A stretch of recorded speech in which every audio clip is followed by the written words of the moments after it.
बाल संगम। कौन थी वो? मैं 8 महीने की प्रेग्नेंट थी और अपनी डिलीवरी के लिए अपने मायके गई थी। माँ ने मुझे फोन पर बताया, घर के पीछे की तरफ जो खाली जमीन थी ना, वहां पर एक नया कमरा बनवा लिया है। इतने सालों के बाद जैसे ही अपने घर में कदम रखा, कुछ अलग सा लगा। माँ, ये घर के पीछे की तरफ नया कमरा बनवाने की क्या जरूरत थी? अरे बेटा, घर के पीछे दूर दूर तक खाली जमीन है। तेरे पापा को कई दिनों से लग रहा था कि यहाँ पर एक कमरा बनवा लेंगे तो ताजा हवा मिल जाया करेगी। अब तो ये सब छोड़ और चल जल्दी से दूध पी ले। माँ, मैं थोड़ी देर में पी लूंगी, आप सो जाओ। मैंने दूध का गिलास उठाकर उस खिड़की में रख दिया। पता नहीं कब आंख लग गई। अचानक से खिड़की के पल्लों के खड़कने की तेज आवाज आई। दूध का गिलास धड़ाम से जमीन पर आ गिरा। जमीन पर गिरते ही दूध का रंग लाल हो चुका था। मैंने खिड़की से झांक कर बाहर देखा। चारों तरफ धुप अंधेरा था। उस अंधेरे की तरफ से कुछ आवाजें आ रही थी, जैसे छोटे बच्चे आपस में खिलखिलाकर मस्ती कर रहे हो।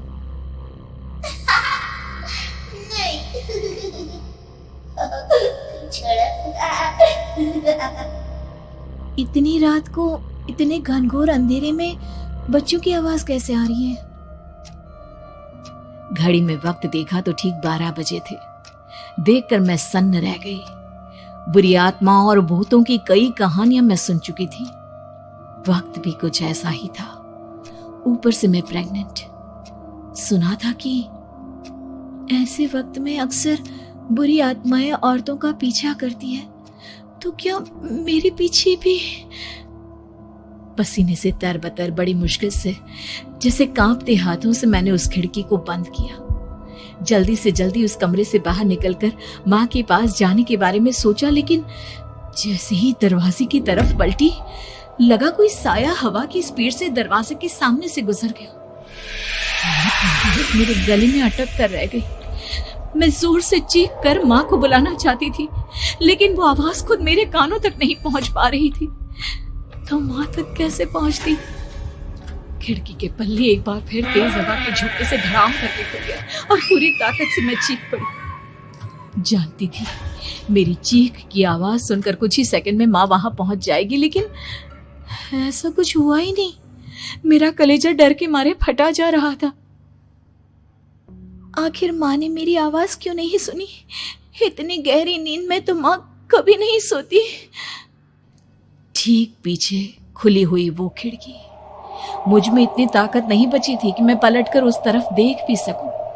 हवा का एक सनसनाता हुआ झोंका उसी वक्त मेरे कानों से आकर टकराया। लगा जैसे किसी ने दबी हुई आवाज में धीरे से मुझसे कहा, चली जाओ यहां से। मैंने दोनों हाथ अपने कानों पर रख लिए और एक बार फिर ताकत लगाकर जोर से चीखने की कोशिश की।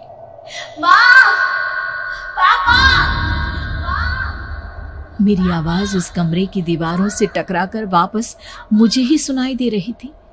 जितनी ताकत के साथ मैंने चीखने की कोशिश की थी, कुछ ही देर बाद उससे कहीं ज्यादा तेज और दर्दनाक चीख मुझे सुनाई देने लगी।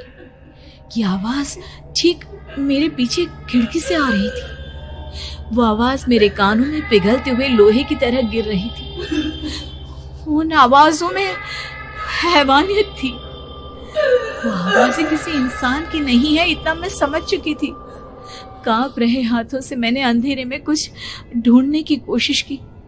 तभी अचानक मेरा हाथ बेड पर रखी टॉर्च पर पड़ा। किसी तरह ताकत लगाकर टॉर्च का बटन ऑन किया, लेकिन ये क्या? सामने दरवाजे पर 3 छोटी लड़कियां खड़ी हुई थी। उनके हाथ में स्टील के चमचमाते हुए चाकू थे। मैं घबराकर लड़खड़ाई और पीछे की तरफ हटी, लेकिन तब तक वो मेरे पास आ चुकी थी। उनकी गर्दन टेढ़ी थी और उनके हाथों के वो चाकू मेरे पेट को निशाना बनाने को तैयार। मैं जोर से चीखी, नहीं, छोड़ दो मेरे बच्चे को, मत मारो, मत मारो, छोड़ दो मेरे बच्चे को। सोनाली, क्या हुआ बेटा? तू इतनी डरी हुई क्यों है? उठ बेटा, क्या हुआ? हड़बड़ाकर मैंने अपनी आंखें खोली। देखा तो दिन निकल आया था। माँ मुझे जगा रही थी। मेरा चेहरा पूरा पसीने से लथपथ था। क्या हुआ बेटा, तुमने कोई बुरा सपना देखा क्या? मैं अभी तक अपने पूरे होश में नहीं थी। वो मेरे बच्चे को मार देगी माँ। वो लड़की मेरे बच्चे को। मैंने घबरा कर अपने पेट को छुआ। सब कुछ ठीक था। और वो दूध जो रात को यहाँ पर गिर गया था, उसका रंग लाल हो गया था। माँ ने हंसते हुए दूध का गिलास मुझे दिखाया। तुमने दूध पिया ही नहीं, पूरा का पूरा ऐसे ही रखा हुआ है। तुमसे कहा था ना सोनाली, सेहत के लिए लापरवाही ठीक नहीं बेटा। लेकिन मैंने तो सब कुछ अपनी खुली आंखों से देखा था। ये सपना कैसे हो सकता है? उम्मीद है आपको हमारी ये कहानी पसंद आई होगी।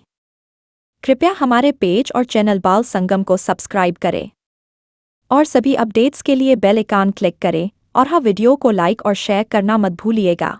Bye bye.